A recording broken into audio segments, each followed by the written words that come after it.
buenas tardes, ¿cómo están? Cuesta un poquito, después de la comida volver, ¿verdad? Pero yo tengo una duda. ¿Ustedes han hecho caso a Carlos y a Rosa? ¿Han ligado en la comida? ¿Sí? A ver, que levanten esas manos. ¿Quién ha ligado? Bueno, no está mal, no está mal. ¿En serio? Y no me digan, porque antes no me han dejado despedirme, pero yo les iba a decir que no se podían perder ese maravilloso fotocall, que yo he visto que había fila para hacerse esas fotos. También lo han disfrutado, ¿no? Sí, bueno. Bueno, pues que vamos a seguir, ¿qué les parece? Con este 8º Congreso de Personas con Cáncer y sus familias. Ayer conocíamos reivindicaciones, conocíamos datos para reflexionar, conocíamos también, pues por dónde iban las líneas de la investigación. Hoy vamos a proponerles que tengan testimonios, pero unos testimonios un poquito diferentes, porque la mesa de diálogo que va a tener lugar ahora lleva por título Espiritualidad en el proceso oncológico. Y van a subir a este escenario 6 personas que ya verán ustedes que les van a hacer ver cómo cada uno pasamos por un proceso oncológico o por cualquier otro tipo de proceso de una forma diferente, según también nosotros mismos y nuestras creencias.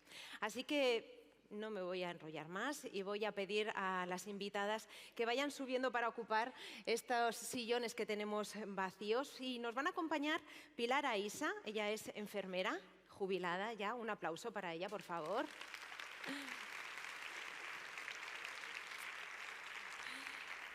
También sube José Ángel Oliván, él es empleado de banca jubilado y presidente de la Unión de Consumidores de Aragón. Puede sentarse, Pilar. Pues la 3. José Ángel. Mar López, ella es máster en Salud Mental, Ciencias Humanas y Sociales y es la presidenta de la Fundación Vivir un Buen Morir.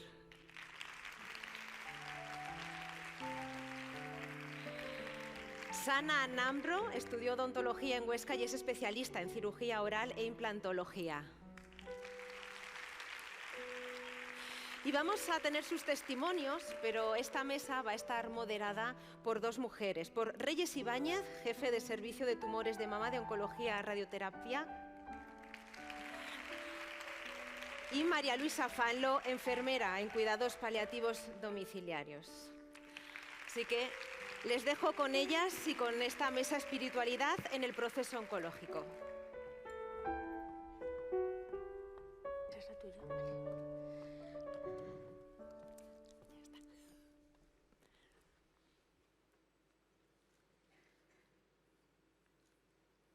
Bueno, pues muchísimas gracias. Gracias por haber pensado en esta dimensión del ser humano, que es la espiritualidad. Somos un cuerpo físico, tenemos emociones, una mente que a veces todo lo lía, ¿verdad? Y que nos hace anticiparnos y vivir no como nos merecemos, porque todos merecemos ser felices, a pesar de las circunstancias.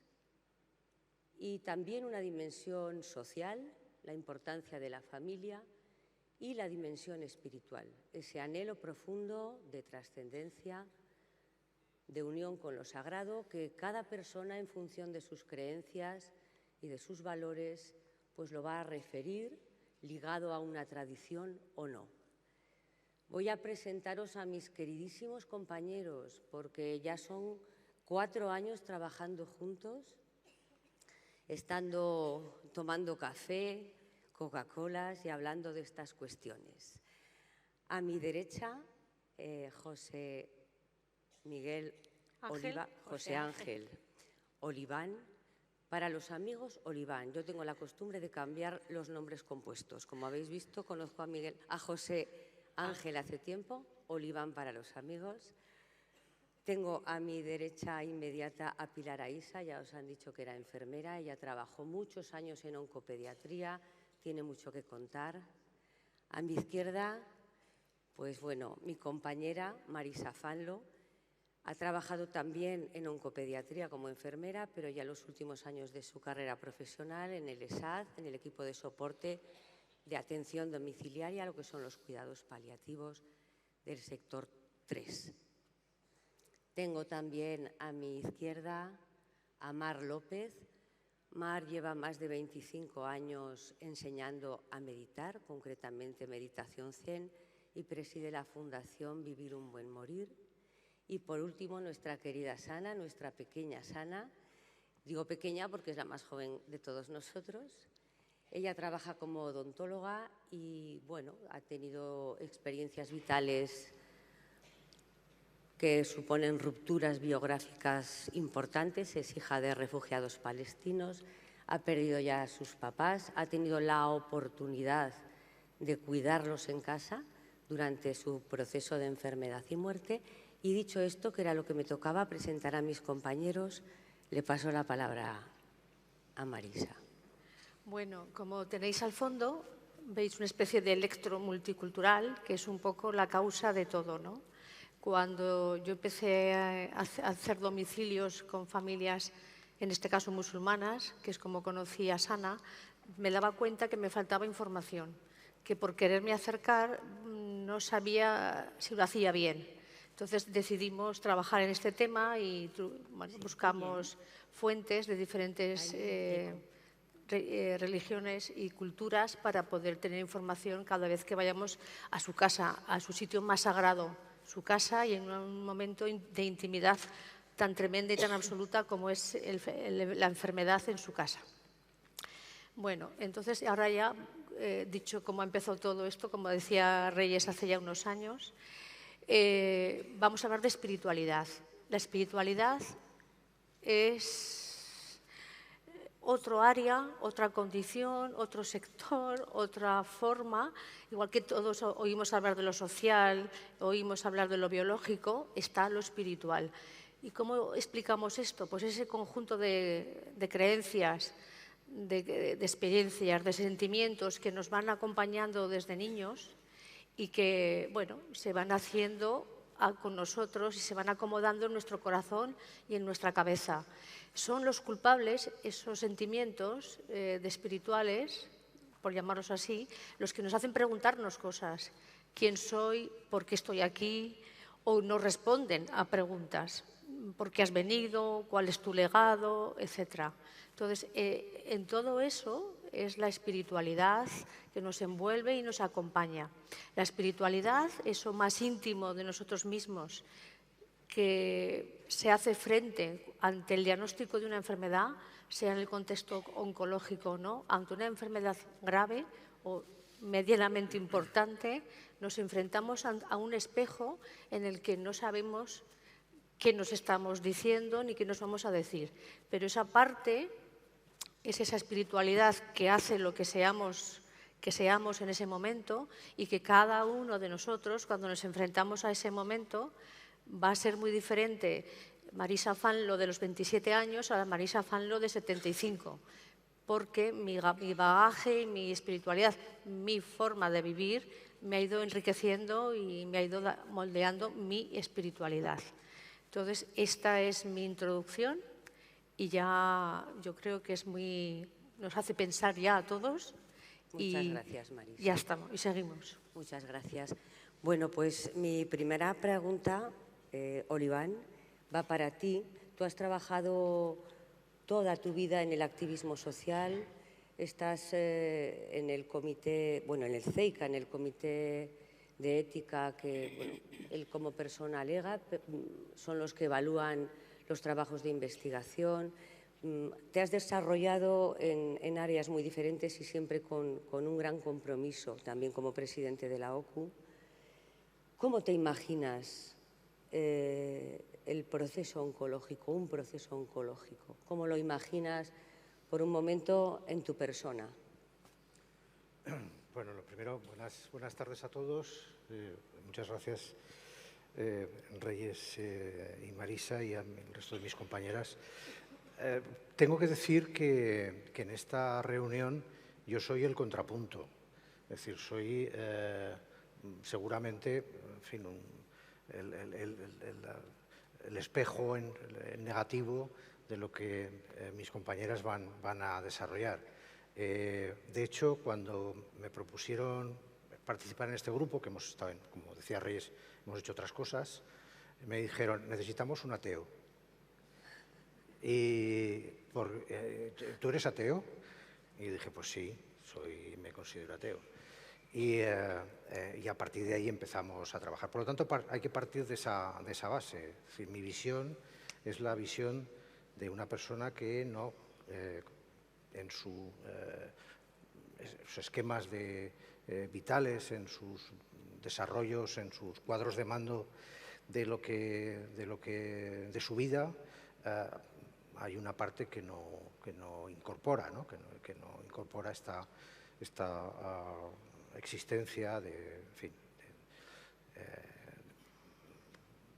este tipo de, no sé cómo definirlo exactamente, porque como soy ateo no lo puedo definir bien, pero esa sería la cuestión. Bueno, la pregunta es cómo me enfrentaré. Hay que decir que yo no he pasado por ningún proceso de cáncer. Sí que he compartido y comparto, ahora mismo les decía a Marisa, esta semana me llamó un amigo para contarme que tenía un cáncer, ¿no? Y cómo lo afronta y cómo lo acompaño y cómo le digo cosas. Pero yo personalmente no lo he pasado. Pero en cualquier caso, al final es una decisión o es un problema de cómo se afronta el dolor, la enfermedad y la muerte. Da igual cuál sea el apellido, da igual cuál sea la causa, al final es cómo se afrontan esas tres cuestiones, ¿no? Es verdad que el cáncer tiene unas características peculiares, yo ya las he comentado en alguna ocasión. Sobre todo es una enfermedad con mucha fama, que tiene, y con mucha literatura y con mucha, en fin, alrededor de la cual se desarrollan sentimientos que con otras enfermedades se desarrollan mucho menos. Pero ¿cómo lo afrontamos nosotros, ¿no? Los ateos, los que no creemos que haya fuerzas superiores a nosotros? Pues es que no hay un manual. Una de las características fundamentales de los ateos es que somos todos diferentes. No hay un libro de ateísmo, ni hay profetas del ateísmo, ni hay directores espirituales del ateísmo. Es decir, de eso no hay. Cada uno lo afronta de una manera bastante individual, ¿no? Y esta es una característica también que tiene que ver para las personas ateas que se enfrentan a la enfermedad, al dolor y a la muerte, ¿no? Que en términos generales, más allá del acompañamiento cercano, lo afrontan desde las fuerzas exclusivas que tenemos los seres humanos, sin que haya otras posibilidades. A partir de ahí, ya digo, imposible marcar una norma, marcar un esquema. Habrá quien le dé mucha importancia a no sufrir, habrá quien le dará mucha importancia a no hacer sufrir, habrá quien le dé mucha importancia a mi legado, qué va a pasar después de mí, habrá quien le dé mucha importancia a mi familia, habrá quien querrá vivirlo en solitario. Cada uno va a ser absolutamente distinto y no hay una norma que podamos plantear desde el ateísmo, ¿no? No hay ninguna. Esa es Muy bien. lo que yo puedo decir, ¿no? de estas es lo que queríamos escuchar, lo que tú piensas. Muchas gracias. Pilar, como enfermera de tantos años trabajando con niños oncológicos, ¿y tú cómo crees en qué nos sostenemos? ¿Cómo lo hacemos esto? ¿En qué nos sostenemos? Yo estoy aquí como cristiana. Me da un poco de vergüenza así, porque no seguir el camino de Jesús de Nazaret, que es a quien me gustaría y me gusta seguir, pues dista mucho de mi día a día, pero lo intento, la verdad es que lo intento. Desde mi ser enfermera puedo decir que el enfermar es un proceso que hay que atravesar a paso corto para que nuestro cuerpo vaya reconociendo en las sensaciones que cualquier enfermedad, no solo el cáncer, sino una ELA, un traumatismo, cualquier otra enfermedad, pero aquí estamos para lo que estamos, va reconociendo. Y es que andarlo a zarpazos, a agarradas, que dirían en mi pueblo, nos crea fatiga. Por eso hay que andar el proceso del enfermar a pasito corto. El proceso oncológico es un proceso que irrumpe en nuestra vida sin esperarlo y que además nos invade la vida, la del enfermo, la de la familia, la de las actividades que esa persona llevaba y reclama el primer puesto, reclama toda la atención, el proceso oncológico. Ante eso, todo se aparca, en un primer momento todo se aparca ante esa sacudida. Yo diría que hacer pie en ese primer encuentro del enfermar, del proceso oncológico, de esa aventura de riesgo que es el proceso oncológico, tiene que suponer parar, coger aire, encontrar el equilibrio entre las fuerzas que yo tengo, saber qué fuerzas tengo y qué apoyos tengo. Porque lo que se me presenta delante es como un puzzle con muchísimas piezas.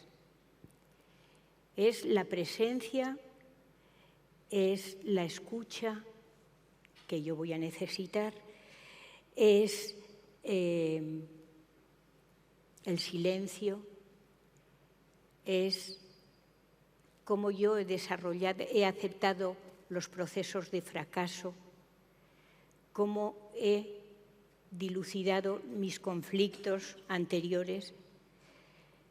Todo eso es lo que a mí se me va a poner delante en ese puzzle de tantísimas piezas. Y lo que tengo que hacer, o lo que voy a hacer, va a ser rumiarlo, saborearlo, todo eso, para ver cómo voy recolocando, para ver cómo encuentro el sentido a mi vida, el sentido de ese proceso que ha irrumpido en mi vida, cómo yo lo asumo y cómo lo recoloco en mi vida, o qué sentido le doy a mi vida, o cómo lleno mi vida de sentido. Es bueno, la familia y los amigos en este momento tienen una importancia grandísima. Saberlos cerca te da una paz grande. Yo he acompañado 25 años a los niños de oncopediatría y luego he pasado por el cáncer. Por eso, en determinados momentos hablo o expongo una cosa y otro y queda como todo mezclado. Yo pienso que es bueno tratar de normalizar la vida lo más posible, sin forzar nada. Agradecer los pequeños logros. Si yo hoy puedo dar un paseíto por el pasillo, si tengo ganas de una visita, si viene un amigo, si recibo un cariño, todo eso agradecerlo. Para mí, en mi proceso, los 500 kilos de ternura que me traía mi nieta todas las tardes con 2 dibujitos, tenía 6 años entonces, creo que fue lo que fortaleció el tratamiento quimioterápico y radiológico y radioterápico. Algo muy importante para mí en este proceso es el encuentro en la primera información. Esa mirada, esa acogida, ese espacio, ese tiempo que tiene que haber para manifestar esa para dar esa información al paciente y a la familia, es tan importante, tiene que ser tan importante para el profesional que la da como para la familia que la recibe, porque es el punto de partida de cómo luego se va a ir desarrollando en la persona, cómo va a ir la persona viviendo todo eso. Yo recuerdo con mucho agradecimiento cómo fuimos capaces de dar a mi familia, con la mayor normalidad que pudimos, la noticia de mi cáncer de mama y cómo fui atendida en la primera información. Tanto la hospitalaria como la familiar, yo estoy tremendamente agradecida. Porque en ese momento es cuando si te sientes acogida, si te sientes mirada, si te sientes escuchada, si te sientes cercana, todo eso cercano, por ahí, por esa rendija, se pueden colar los miedos, las dudas, todas las obsesiones que la palabra cáncer, todo eso, y de ahí pueden salir preguntas y respuestas que van a tranquilizar o que van a dar una paz a la familia y a la paciente. Porque es eso lo que genera el sufrimiento. La duda, los miedos, la no aceptación, eso es lo que genera el sufrimiento. Lo otro, lo que padece el cuerpo, es dolor, pero el sufrimiento viene por toda esa otra vía. Y es ahí, en ese brocal del pozo, donde pueden surgir preguntas con enjundia, preguntas como que si te dicen ¿cómo lo veis? ¿Qué piensas? ¿Qué necesitas?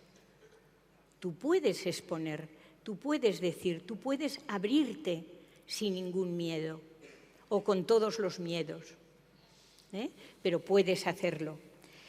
Y es ahí cuando la persona se dispone o puede disponerse a acoger y a sostener, el familiar, el médico, el paciente, acoger y sostener todo lo que se pone ahí en comunicación, todo lo que sale ahí. No con superwoman ni con nada, sino con lo que soy y tengo, con lo que desde mi cansancio, desde mis miedos, es desde ahí donde yo puedo acoger y sostener. No sé si me estoy pasando, si el tiempo me apremia. Vamos bien. ¿Vamos bien? Bueno. Pues esos encuentros pueden ser espiritualmente sanadores. Si yo tengo un encuentro en la primera información donde sé que he llegado a un terreno donde se me va a conocer, donde se me va a aceptar, donde se me va a cuidar,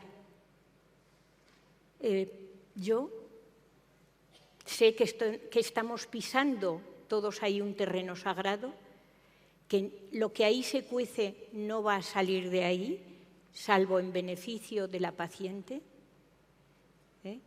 Y entonces es en ese brocal del pozo donde Jesús con la samaritana la sanó y le dijo, dame de beber, simplemente con eso, dame de beber.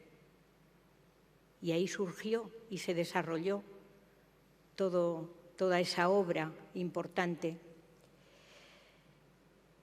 Por eso he dicho lo del brocal del pozo, porque para mí así fue. En el ejercicio de la enfermería viví la pasión del encuentro con el otro, con los otros. Viví la pasión de la sorpresa, de la gratuidad y la ternura. Trabajar con los niños siempre es muy gratificante, pero yo había trabajado 3 años con adultos y quería volver con ellos, pero no fue posible. En aquellos tiempos nos asignaban y ya está. Escuchar, estar, permanecer, confiar, acompañar, pasar por el corazón lo vivido, llorar, reír, cantar. Aquí hay compañeros que saben que eso era así, donde las punciones lumbares se hacían a ritmo de tango, cantando. Todo eso se hizo carne en mí en los 40 años de enfermería. 25 de ellos, como os he dicho, en oncopediatría, en el Cuarto Rosa, en el hospital de día. Un espacio de alegre convivencia. Parece que suena así un poco raro, pero el reír, el llorar, estaba todo.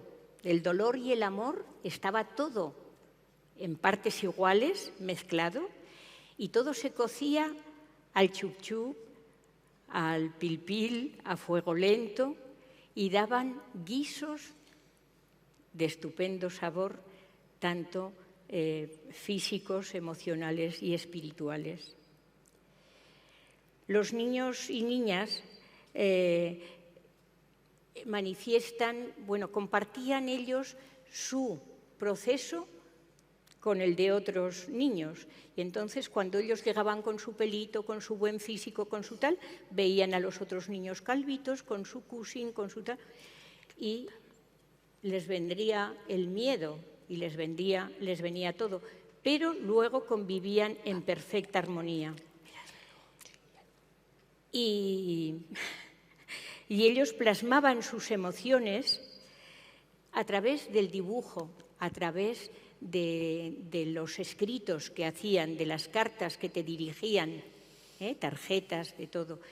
Nos regalaron un cuadro que lo titulamos Con el agua al cuello, donde estaban todos los animales, unos con el agua al cuello, otros fuera, otros dentro, donde todos ellos, cada uno en su proceso, estaban representados. Y ahí lo teníamos en el Cuarto Rosa.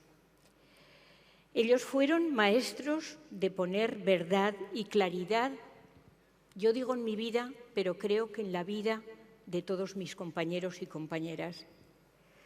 Yo buceo en mi interior y valoro lo aprendido de todos ellos, que pude poner en práctica cuando mi proceso de cáncer.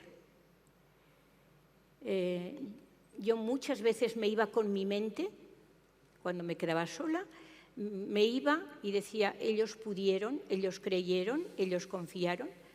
Yo, ¿por qué no? Si les decía tanto, que escucharan su cuerpo, que le hablaran, que confiaran en el equipo. La confianza en el equipo médico y de cuidados, la importancia y el amor de la familia y de los amigos, de las asociaciones con sus espacios de ocio y de cultura, la escuela, Aspanoa, la Asociación Española contra el Cáncer.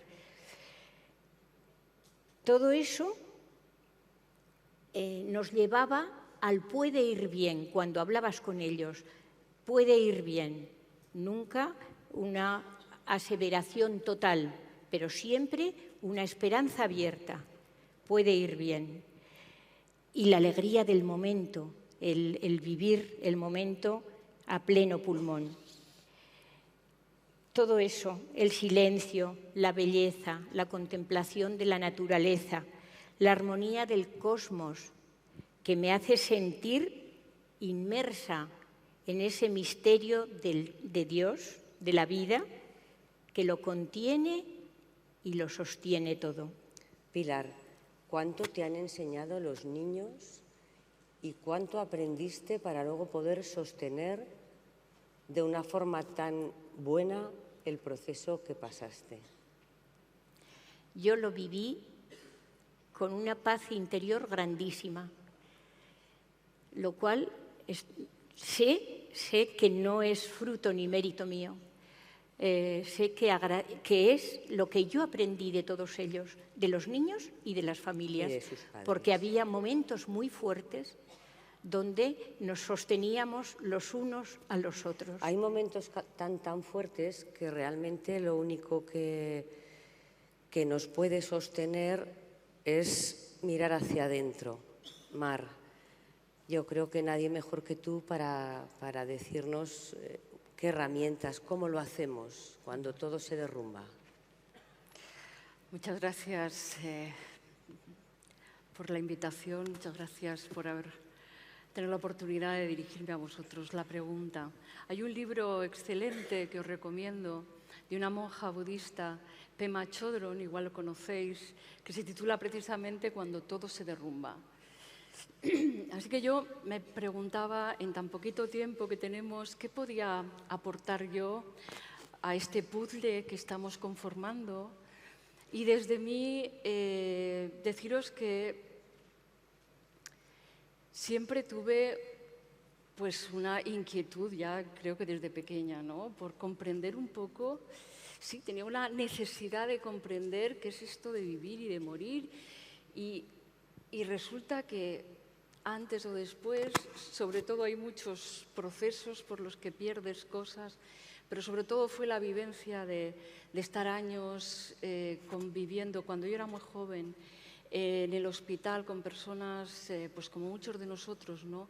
Confrontadas a la pérdida de la salud, la pérdida de la vida, esa impotencia que nos entra a veces, el temor, bueno, todo eso que ya hemos ido haciendo, ¿no? Hemos ido desgranando y yo suscribiendo lo que se ha ido explicando. Una de las cosas que experimenté cuando hice el primer retiro de meditación, Zen, del budismo Zen, fue: esto me resulta familiar. Y era tantos años viviendo con personas en estado de coma vegetativo o en estados deteriorados cognitivamente o con procesos de enfermedad, me llevó a experimentar una parada, un parón importante y considerar entonces que hay somos herederos en todas las tradiciones culturales de la humanidad de reflexiones y sobre todo de prácticas que nos dan una cierta brújula para orientarnos en este océano inconmensurable de vivir y de morir. Porque tenemos que saber que los seres humanos adultos estamos dotados de autoconciencia, es decir, que nos damos cuenta de que si el otro enferma o se muere, entonces yo también.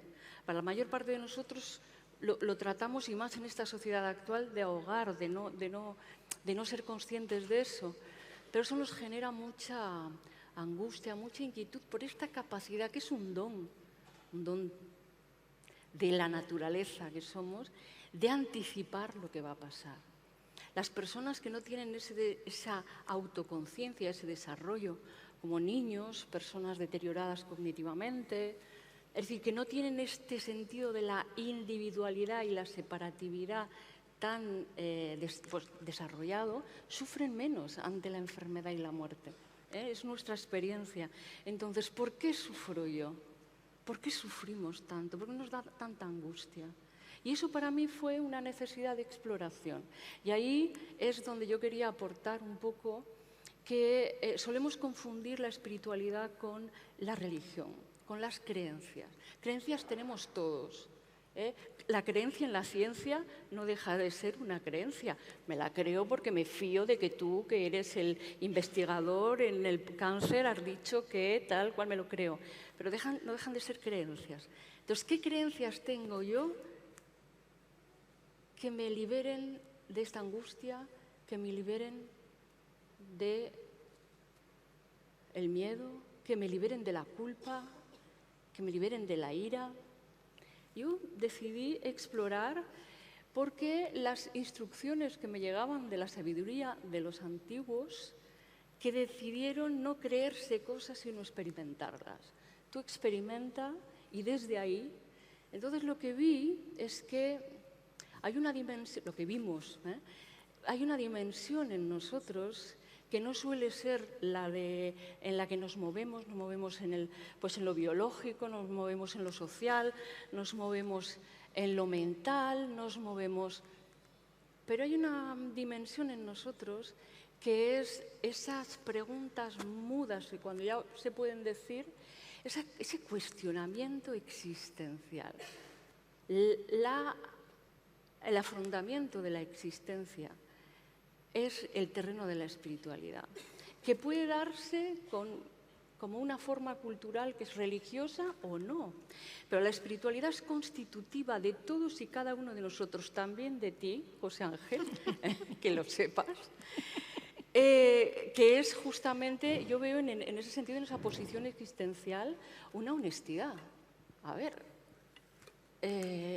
yo no me puedo creer, que era lo que les decía a las monjas cuando cuidaban a los enfermos con los que estaba yo también, por más que quisiera, esto que me estáis pintando, el cielo, el infierno, es que como que mi mente tiene preguntas que ya no se pueden responder con cuestiones de creencias. Necesito comprender, tengo un intelecto. Y ahí es, como os digo, me llevó al estudio y sobre todo a la práctica de la dimensión espiritual, vale decir, la de la intimidad de la relación con uno mismo, con una misma. O sea, de manera que no me duerma, pero al mismo tiempo que pueda estar tranquila, sentirme en la sencillez. Porque normalmente cuando sentimos angustia es porque queremos estar o estamos anticipando lo que pasará cuando pierda, cuando me pase esto, cuando me muera. Esa anticipación nos genera angustia. La experiencia meditativa quiere, o de contemplación, porque hay muchas maneras de decir esto, es aceptar entrar en el vacío, en el silencio, en el que no pase nada, en el que no tire de mi marido, de mi mujer, o de esta persona o de la otra, o de los WhatsApp, Y ahora tenemos todo tipo de distractores, nos distraemos continuamente, porque además todo está hecho para esperar que venga de fuera el remedio de lo que me pasa. Y está bien que nos ayuden, está bien que nos ayudemos, pero hay una parte en nosotros que de la misma manera que si al cuerpo no le das alimento, no le das buenas medicinas, no lo vistes bien, no lo llevas no lo tratas bien, va a protestar, vamos a enfermar. Si a nivel psicoemocional en nuestras relaciones no tenemos relaciones sanas, no nos hablamos con este o con lo otro, sentimos dolor emocional por relaciones insanas, nos va a doler. Si no alimentamos debidamente esta necesidad, subrayo lo de necesidad, de entrar en la intimidad, en el silencio, establecer una relación conmigo misma, conmigo mismo, no narcisista, cuidado, no hay que confundir eso con el globo narcisista en el que solamente quiero saber de mí y de nadie más, sino esa honestidad de sentirme y decir, pues estoy cabreada como una mona. O ahora lo que hay es que tengo miedo. Abrazar lo que está sucediendo en este instante y permitir que en esa aceptación no es resignación. Estoy acordándome de Carlos Güell esta mañana que decía resignación. Quizá en un primer momento, pero en la resignación hay enfado. Pero si aprendemos a mantener la mirada en aquello que es difícil de mirar, en las cosas que nos pasan. Y tenemos que reconocer que no podemos controlar lo que nos pasa. Y si no aprendemos a navegar ahí, a surfear, a familiarizarnos cuando nos da un revolcón la ola grande esta que viene y hay tormentas, pues más de las que nos gustaría, no podemos evitar que haya tormentas, no podemos evitar que el mar se ponga encrespado, pero sí podemos aprender a nadar. Podemos aprender a bucear. Y eso es lo que la dimensión espiritual, si la alimentamos, es decir, si aceptamos que amarse a uno mismo no desde el narcisismo, sino desde el sentirse. Es lo que andamos evitando continuamente con tanto cacharreo. Luego, cuando enfermamos y no nos queda más remedio que estar pues como estamos, pues andamos desasosegados y si no confiamos en que lo que estamos sintiendo es necesario para que todo evolucione, pues no vamos a tener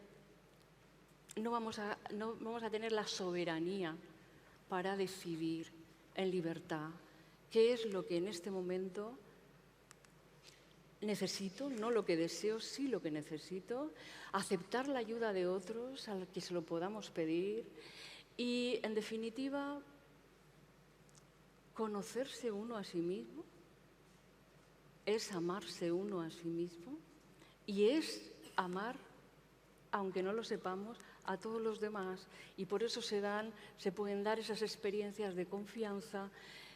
Yo también tuve el año pasado un diagnóstico de cáncer y uno de los termómetros más para saber si lo de la espiritualidad era una cosa de creencia o es algo real, es que te pase algo así a ti o a los tuyos. Pero cuando te pasa a ti, tuve la oportunidad de agradecer y de mantenerme en el presente. Digo de agradecer el poder estar un poco familiarizada con mi propio corazón, mi corazón dolorido, que necesita también de los demás y que a veces no me atrevo a expresarlo, que poderme dejar sentir en esos primeros momentos, poder sentir lo que se siente y luego resulta que te das cuenta que todo está cambiando continuamente. Así que para ir cerrando esto, decir, 1, la mala noticia es que todo cambia y todos vamos a ir enfermando antes o después, que sea cuanto más tarde mejor, y todos nos vamos a morir. Esta conciencia es lo que nos da la motivación suficiente para que podamos ir dejando el móvil algún rato y podernos sentir sin hacer nada y sin pedir nada y simplemente degustar un poco la experiencia. Y esto, y quería decir, importante, porque en los procesos de enfermedad, sobre todo cuando la enfermedad es más avanzada y la conciencia de la mortalidad va haciéndose más patente, de forma natural, todos estamos dotados con todo lo necesario para vivirnos desde esa...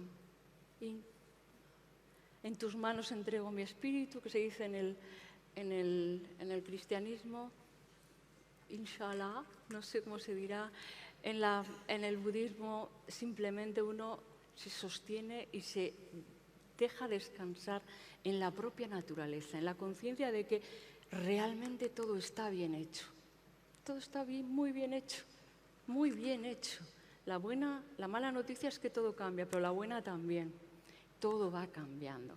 Entonces el arte de estar presente es el arte de estar en el presente y abrazar lo que nos sucede. Y es verdad que vamos a necesitar coraje, y necesitamos coraje muchas veces, para sentir aquello que es difícil de sentir, pero para acompañar también uno a sí mismo y a otros, necesitamos que los que están a nuestro lado sepan sostener también ese silencio, esa tristeza, el silencio, la quietud, el aprender a no hacer nada.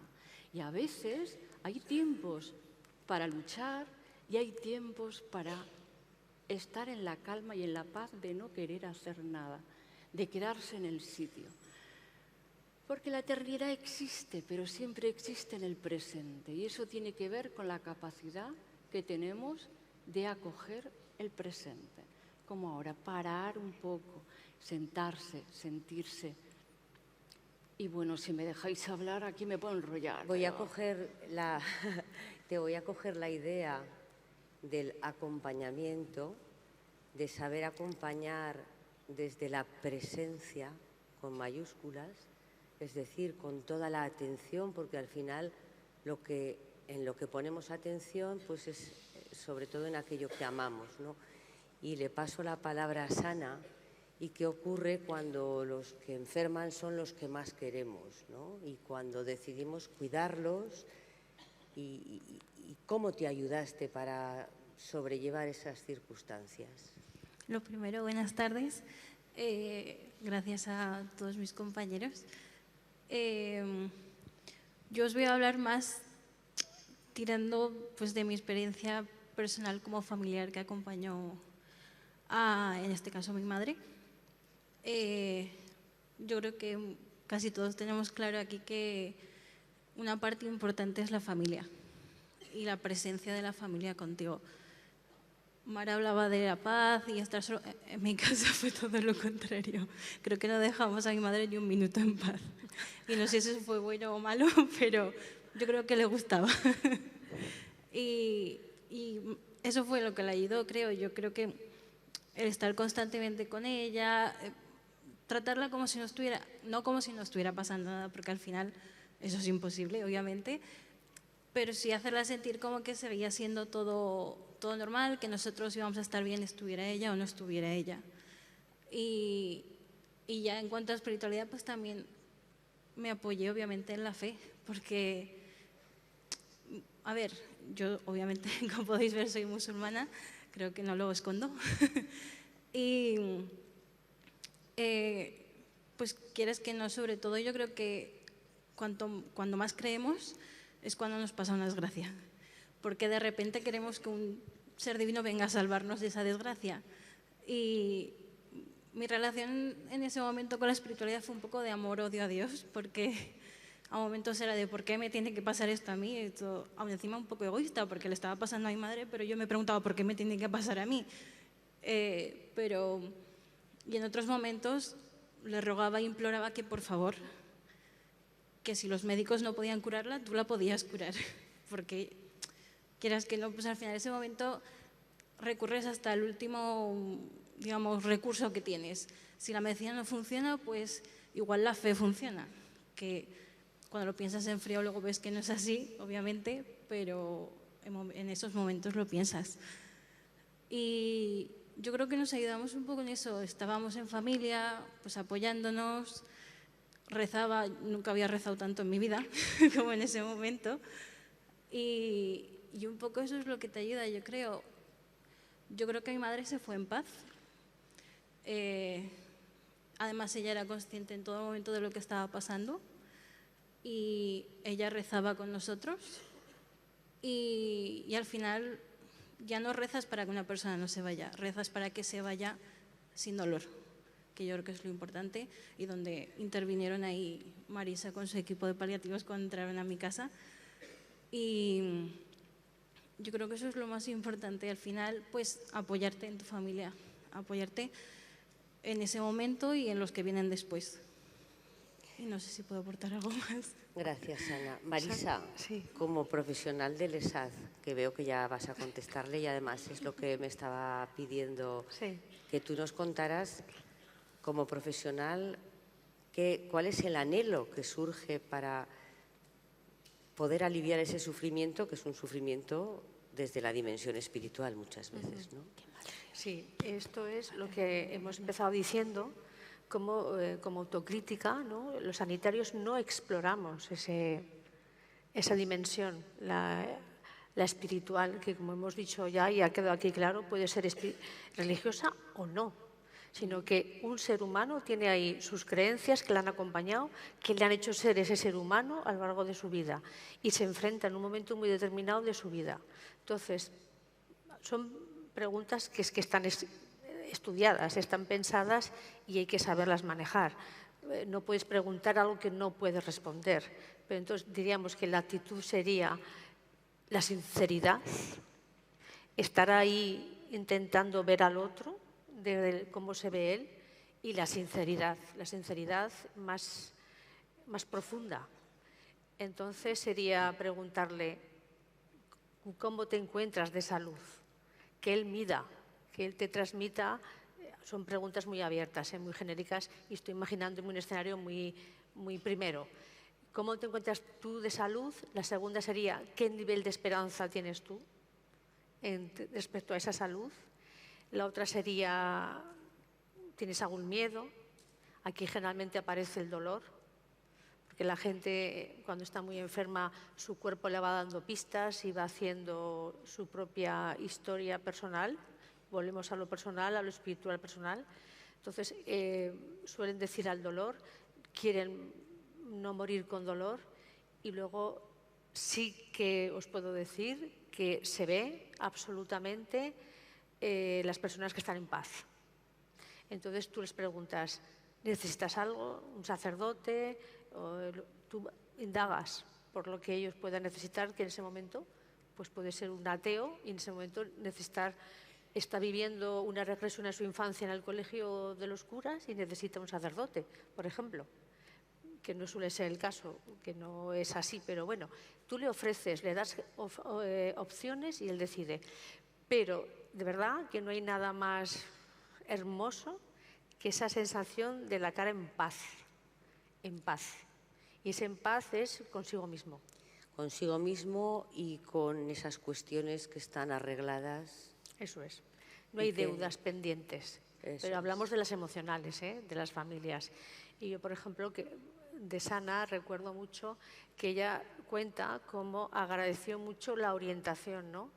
Las cosas estaban yendo muy mal, pero un poco ordenar ese desbarajuste emocional, ese desbarajuste que puede ser la despedida, hoy o mañana o esta semana, que nadie lo sabe, pero ordenar un poco ese final, ¿no? Como eso lo hemos comentado alguna vez, llevamos muchos años hablando de estas cosas, y también haciendo referencias a José Ángel, a conversaciones que hemos tenido también estos días y estos años, como el paciente, esto lo explica él mucho mejor, debe ser el soberano de su historia.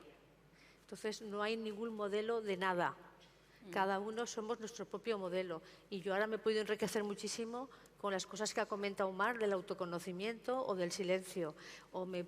Y esto me hará cambiar el no sé qué. Pero o deberíamos de intentar dejar a las personas ser soberanos de su destino, incluida en su enfermedad. Totalmente de acuerdo, Marisa. De hecho, era lo que quería volver a ese tema contigo, porque ¿qué es la soberanía?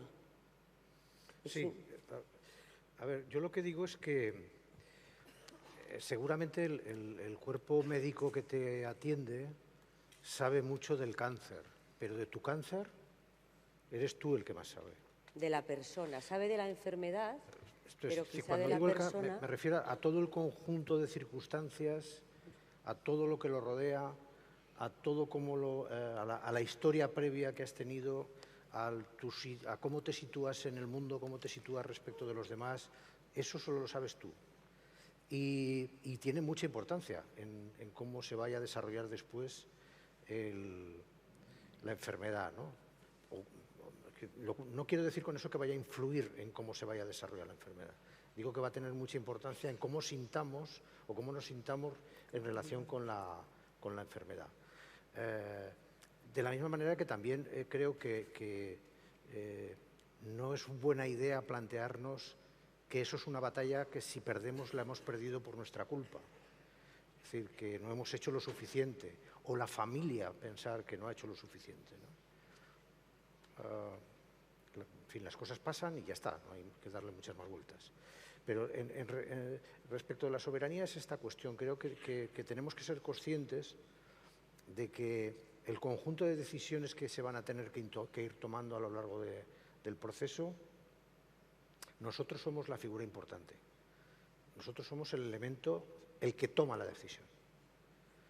Seguramente habrá personas que vitalmente tiendan a no tomarlas, ¿no? Porque no están acostumbradas, porque no les gusta, porque no es su modelo de vida, porque, en fin, esto no es un valor universal. Pero creo que hay que tenerlo, que sobre todo además el sistema sanitario y cada vez más las familias, sobre todo, tenemos que ser conscientes de eso, ¿no? Las personas que están pasando por esa situación, solo ellas saben lo que realmente significa la enfermedad para ellas y lo que significa la amenaza que le supone, ¿no? Y cómo lo encaja en todo su su desarrollo vital y en sus expectativas de futuro, en lo que quiere que ocurra después, ¿no? A lo largo de los próximos. Entonces, creo que esa es una posición que reivindico. Reivindico que los pacientes tienen que ser los auténticos protagonistas de su enfermedad y que tienen que ser los que la dirijan, aunque evidentemente con la asesoramiento. En fin, no estoy diciendo que sean los que digan qué tratamiento hay que tomar, pero sí tomar las decisiones oportunas en los momentos oportunos. Pues en esto estoy completamente de acuerdo contigo, porque al final yo lo que he aprendido en estos años, en estas décadas ya de acompañamiento a personas con cáncer, es que mi tarea fundamental es acompañar y ayudar a través de la información a tomar la mejor decisión para esa persona, pero que esa decisión es algo conjunto, sobre todo es la decisión del paciente, y que todo debe de moverse alrededor de ese ser humano que ha enfermado y que precisa de acompañamiento, de información para tomar buenas decisiones o las mejores para él en ese momento. Porque probablemente en un momento vital tomaríamos una decisión y en otro tomaríamos otra distinta. Y ambas seguramente serían perfectas, ¿no? Mar, ¿me querías decir algo? Sí, gracias. No, que quería decir que por hacer así como unos tips que nos indican si estamos tanto como pacientes como familiares o entorno sanitario nutriendo esta dimensión tan fundamental en el sentido de fundamento, que es el origen de las demás, tanto en la sanación como también en el sufrimiento. Si no se atienden estos tips, estos puntos que voy a decir ahora, uno de ellos es la comunicación auténtica. No hablo solamente de la verdad, o sea, una característica de estar siendo adecuadamente, sano, aunque el proceso no sea de recuperar la salud, pero sí puede haber algo sano si no hay ocultación, si no hay mentira, porque la propia persona ya va sabiendo a su ritmo, va diciendo cómo. Entonces, exactamente, pero quiero decir eso, no colaborar con la mentira, que si durante la vida sabemos que es reprobable, cuando estamos comprometidos, nuestra vida se ve comprometida, la necesidad de verdad, de autenticidad sube mucho de volumen. Y si no, no hay manera de tener unas relaciones y uno se siente solo.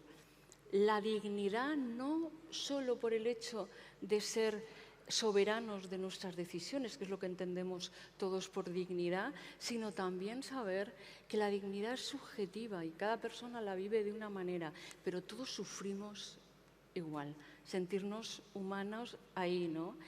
El hecho de que uno tiene que sentirse libre para estar en silencio o estar triste o estar, sea como sea, es muy difícil aceptar lo que te pasa si a tu alrededor no se acepta. Es decir, que ahí el acompañamiento es saber que no es lo mismo verlo en el otro que estar en los propios zapatos y que normalmente es menos angustioso estar en los zapatos del paciente que en el familiar, ¿no? Entonces, también es importante sentir la confianza y la seguridad de los que te acompañan, porque uno no sabe dónde va y en ese no saber dónde va necesitamos que, como decía antes Pilar, los que nos acompañan puedan enfocar su atención, su mente, en la confianza, que si supimos nacer, pues sabremos morir. Quiero decir, que confiar en nuestra verdadera naturaleza.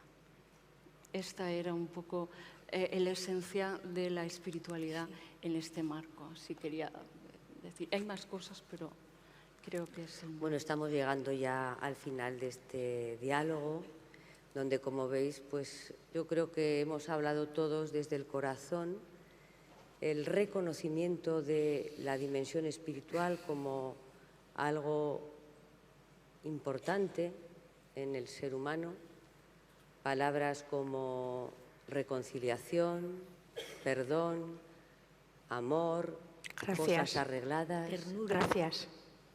El legado, que han hablado maravillosamente en uno de los talleres. Todo eso que nos conecta con algo que puede ser o no superior, Oliván, puede ser o no superior, pero que nos conecta con algo sagrado que va más allá de lo que somos. Bueno, pues si os parece, cerramos con una frase cada uno, con algo que queramos dejar aquí, transmitirles a todas estas preciosas personas que han estado en silencio, Riguroso. escuchándonos toda la hora atentamente, que tengo que darles las gracias de todo corazón. Una palabra, dos. José Ángel. Bueno, ya la he dicho, ¿no? Es decir, yo creo que el respeto a la soberanía de cada persona, ¿no? A que el respeto, seguramente el sistema sanitario es más respetuoso, pero a veces las familias son las menos respetuosas respecto de la posición de las personas enfermas, ¿no? Respetar y dejar que cada persona tome sus decisiones. Pilar. Yo diría que somos esas chispas de amor de Dios que están enraizadas en nuestro cuerpo y en las realidades de nuestro cotidiano, y que el mejor colchoncito para vivir cualquier cosa es el amor de la familia, el amor de los amigos. El amor es el que nos sostiene y nos acompaña, o tenemos que hacer por ser repartidores de amor en este mundo nuestro. Marisa. Bueno, yo diría un poco como Machado, converso con el hombre que siempre va conmigo. Pues eso, conversemos con los que llevamos dentro y yo creo que con eso nos ayudamos mucho a nosotros mismos para lo que nos toque, a ver en qué lado nos toca y cuándo nos toca. Y yo creo que poco más, porque saber estar cuando toca estar. Mar. Honrar la vida-muerte, como en japonés hay una palabra que se llama zenki, es actividad total en la vida y en la muerte. Y eso implica una inmersión total en el presente, esto es lo que hay ahora, y estar atentos, enfocar la atención ahora, no en un futuro que no existe, no en un pasado que ya no es, sino ahora, permitiendo que se ensanche. Actividad total en la vida, actividad total en la muerte, desapego de lo que ya ha pasado, y eso es, desde mi punto de vista, honrar nuestra verdadera naturaleza. Sana.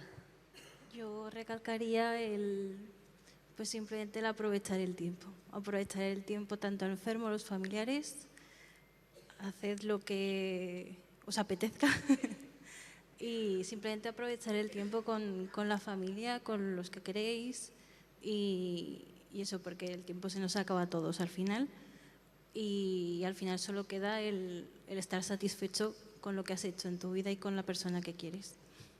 O sea que de alguna forma, como seres espirituales, que no me resisto a decirlo, seres espirituales que estamos viviendo una experiencia en un cuerpo, pues que la mejor forma de abrirnos a esa dimensión es disfrutar de la vida y disfrutar de los seres que tenemos cerca y que queremos, ¿no? Pues yo creo que lo vamos a dejar aquí. Gracias por habernos escuchado. Muchas gracias.